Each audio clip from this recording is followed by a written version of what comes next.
This is exactly how I was able to fix my Linklemo app not working. So firstly, what we need to do is to close the Linklemo app and instead go to your settings app on your phone here, as you can see. Scroll down and click on general, and then scroll down and click on storage right here, as you can see. Then now what we need to do is to just simply wait for this one to load. You can see it's going to load all of the apps that we have on our phone. So we just need to wait for it to load for a couple of seconds here. And afterwards, we're going to click on the search symbol right here now when it's done, as you can see. Now just search for Linklemo right here, as you can see, and click on the app. Now in here, click on Upload App. And once again in here, click on Upload App.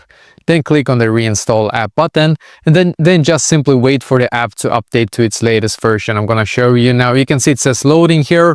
So just wait for it to update to its absolute most up-to-date version. And then you can go back and try once again. So this actually fixed it for me. And I hope that this will be able to fix it for you as well.